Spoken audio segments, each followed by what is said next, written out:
I thought night shifts were easy money until I heard footsteps in a hallway that was supposed to be empty. A storage unit door rolled open by itself at 2 in the morning, and inside there was a chair facing the entrance. No boxes, no person, just waiting. I watched a hospital bed move across a hallway with nobody pushing it, and the sheet on top slowly rose like something underneath it had just taken a breath. They told me I was alone that night. The cameras said I was alone, so explain this. Why did the logbook say still on the 2nd floor?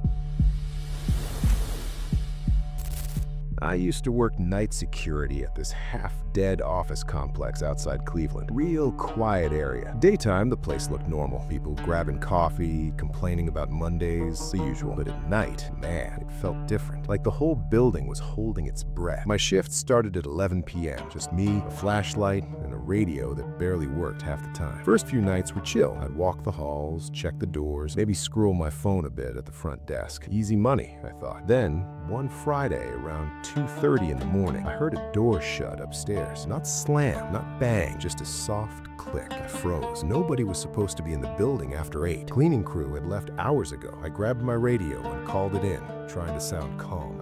Control, you got anyone scheduled late in suite 204? Static.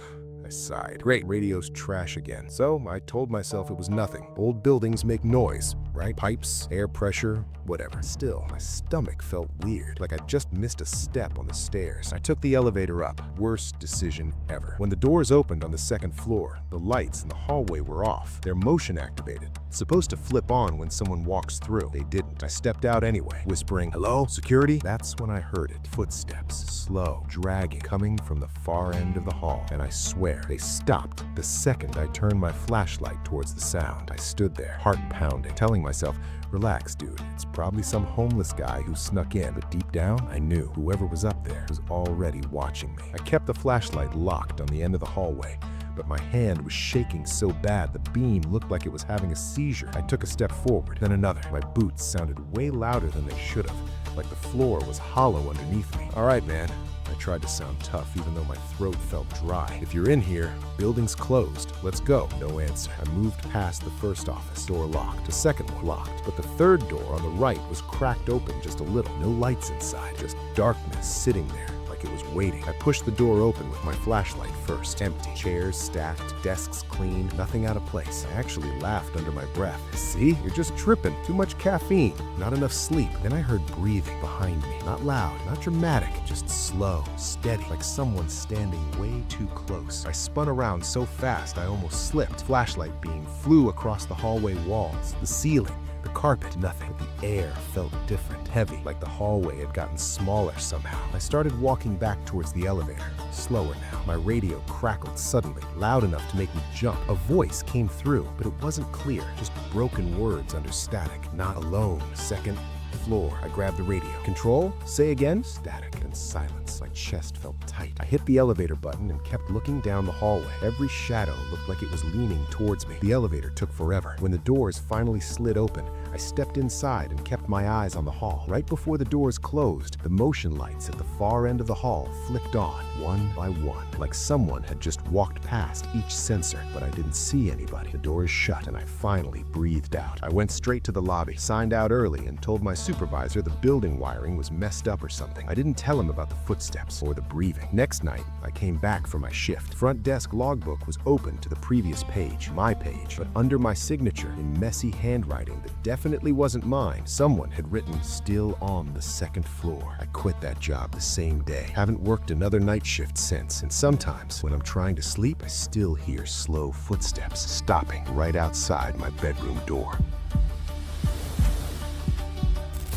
I picked up a night security gig at a storage facility just outside Phoenix. The place was huge, rows and rows of metal units, all lit by these buzzing overhead lights that made everything look kinda sick. During the day, it was whatever. Soccer moms, dudes with moving trucks, normal stuff. But at night, the whole place felt like a maze nobody should be walking through alone. My shift was midnight to 8 a.m. Boss told me it'd be easy money. Just drive the golf cart around, make sure nobody's breaking into units, and don't fall asleep.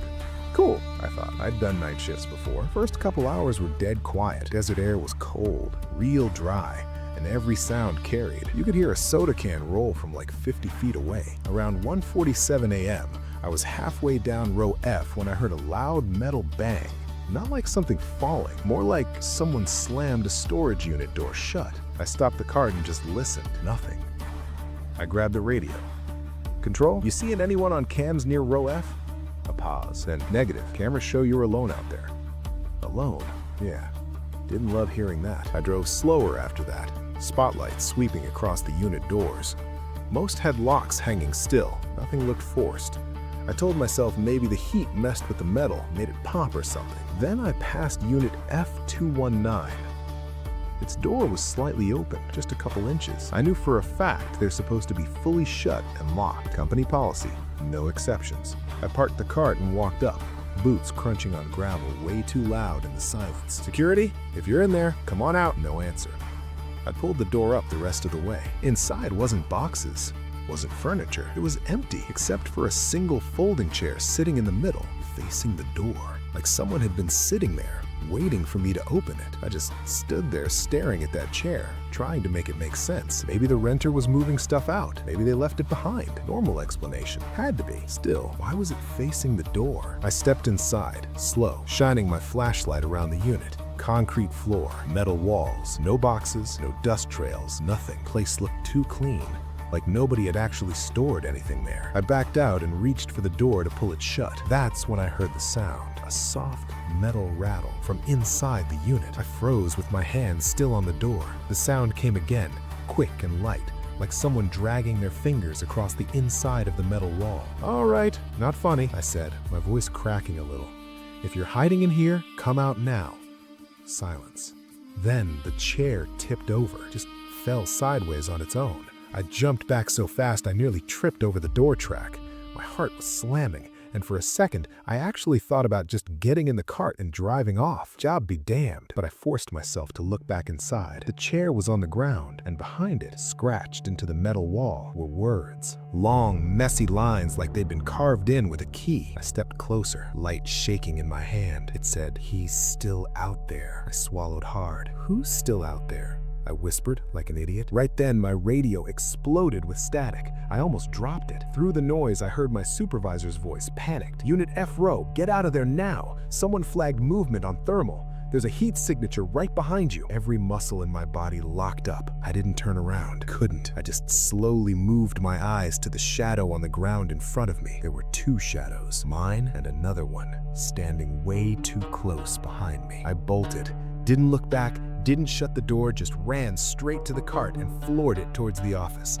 Gravel flying, heart about to punch out of my chest. When I reached the security room, my supervisor was on the phone with police, staring at the monitor. I looked at the screen showing row F. The unit door was wide open. Inside, the chair was back upright, facing the door again. But this time, there was someone sitting in it. Camera quality was trash, all grainy, but you could still see the shape of a person, head tilted sideways, not moving. Police searched the place before sunrise, found no one. Unit F219 didn't exist in the system. No renter, no records, nothing. But I know what I saw on that camera, and sometimes when I close my eyes at night, I still see that figure in the chair, just sitting there, waiting for the door to open again.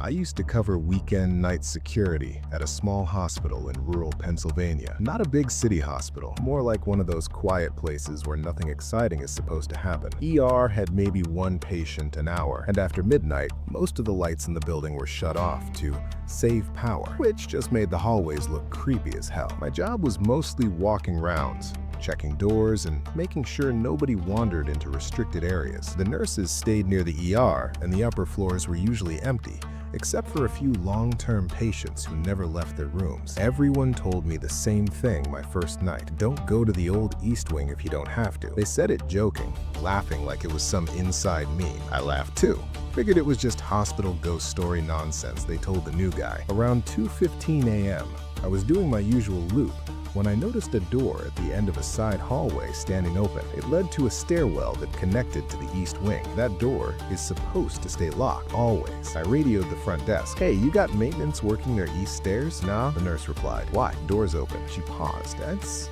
weird. It was locked earlier." "Yeah, Weird.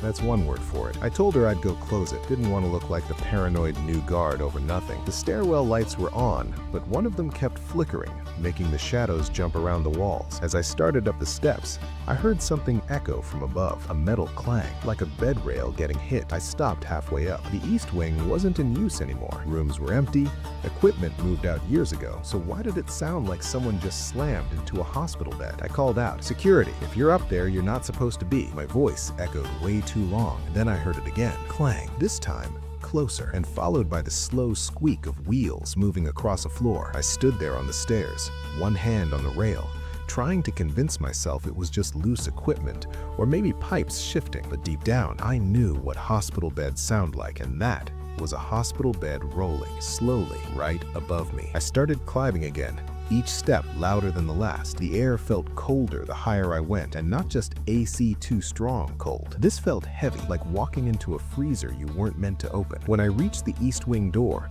it was already open a few inches. I didn't remember it being open. I pushed it the rest of the way and stepped inside. The hallway lights were off, except for the emergency strips along the floor, casting everything in this dull red glow. Empty doorways lined both sides, old room numbers still hanging crooked on the walls, and at the far end of the hall, I saw it, a hospital bed, slowly rolling across the hallway from one room to another, no one pushing it. I just stood there, whispering, nope, I'm not dealing with this. But I couldn't move. My legs felt locked. The bed stopped halfway across the hall. Then it turned slightly, like the wheels adjusted, like it was turning toward me. That's when I noticed something on the bed, a shape under a thin hospital sheet, human-sized. The sheet slowly sank in the middle, like something underneath had just exhaled. I stumbled back, hitting the wall behind me.